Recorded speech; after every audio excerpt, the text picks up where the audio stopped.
এখন মাননীয় সদস্য জনাব মোহাম্মদ শফিকুল ইসলাম সিরাজগঞ্জ ৪-কে তার বক্তব্য রাখার আহ্বান জানাচ্ছি। আপনার সময় ৫ মিনিট।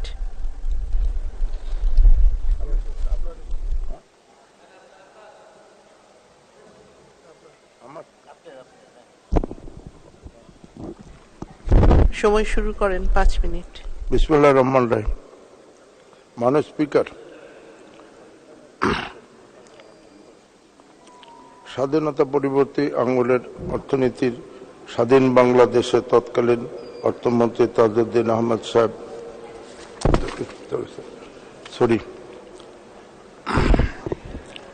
মাননীয় স্পিকার, আপনাকে ধন্যবাদ। দ্বাদশ বাংলাদেশ সংসদের ২৪ এবং ২৫ অর্থবছরের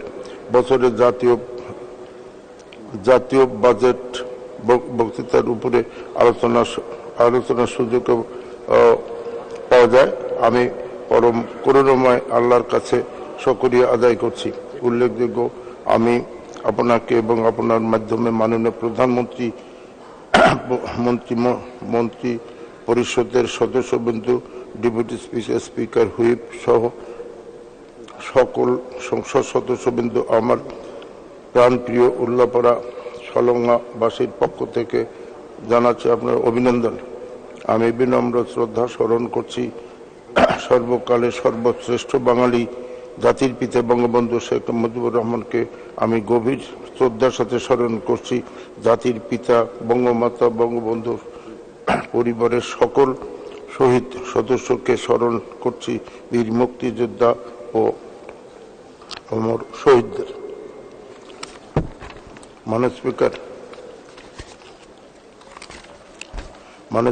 মাননীয় প্রধানমন্ত্রী শেখ হাসিনার দূরদর্শিতার নেতৃত্বে বাংলাদেশ অভূতপূর্ব সাফল্য অর্জিত হয়েছে। এই ধারা অব্যাহত রাখলে আগামী দিনে বাংলাদেশের অর্থনীতির ভিত্তি এবং মজবুত সরকারের প্রতিটি পদক্ষেপের প্রতিফলন আমরা দেখতে পাব। মাননীয় স্পিকার, প্রস্তাবিত বাজেটের সকল বাস্তবায়নের মাধ্যমে মাননীয় স্পিকার, আগামী অর্থবর্ষের বাস্তবিত বাজেটের 7,97,000 কোটি টাকা এবং 2023-2024 অর্থবর্ষের চেয়ে এবারে বাজেটে সরকারের কাছে আমরা 10.6%।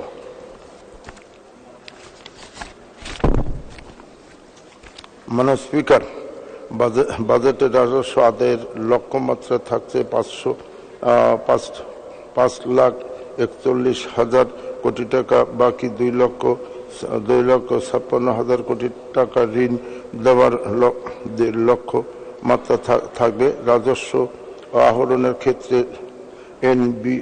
এনবিআর যথাযথ ভূমিকা পালন করতে পারবে এই আশা করছি।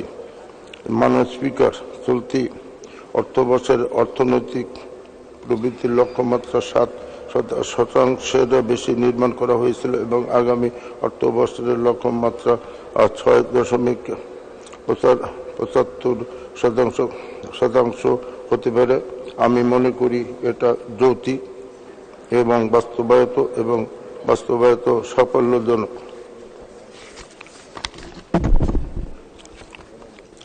মাননীয় স্পিকার, আগামী অর্থবর্ষের প্রস্তাবিত বাজেটের মূল্যস্ফীতি 6.5% নামিয়ে আনার নির্ধারণ করা হয়েছে। সরকার আশা করছে আবার উচ্চ মূল্য প্রস্তুতি বা নির্মাণ করবে।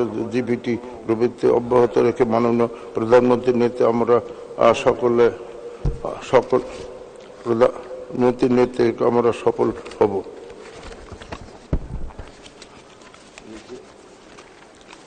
মাননীয় স্পিকার, এবারের বাজেটে সামাজিক নিরাপত্তা খাতে অর্থ বরাদ্দ ও বাড়ানোর সিদ্ধান্ত বিভিন্ন নিত্য প্রয়োজনীয় পণ্যের উপরে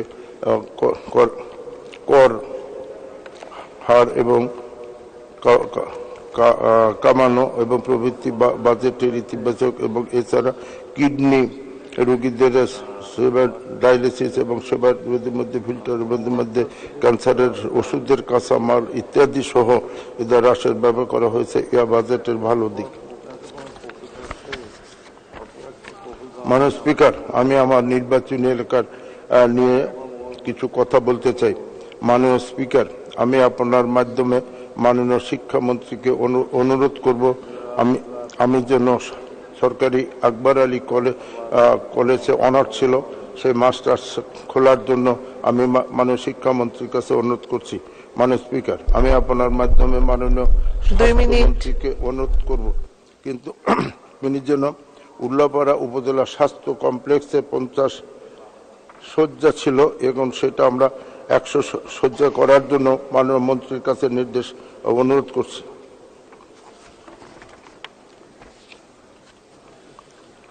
মাননীয় স্পিকার, আমি আপনার মাধ্যমে এলজিআরডি মন্ত্রীকে অনুরোধ করব তিনি যেন আমার নির্বাচন এলাকা উল্লাপাড়া থেকে শেখ রাসেল শিশু পার্ক এবং কমপ্লেক্স স্থাপন ও প্রয়োজনীয় ব্যবস্থা গ্রহণ করবে। মাননীয় স্পিকার, আমি আপনার মাধ্যমে মাননীয় রেল মন্ত্রীকে অনুরোধ করতে চাই যে আমার নির্বাচন এলাকায় উল্লাপাড়া স্টেশনে সকল শ্রেণীর ট্রেন থামানোর জন্য প্রয়োজনীয় ব্যবস্থা গ্রহণ করবেন। মাননীয় স্পিকার,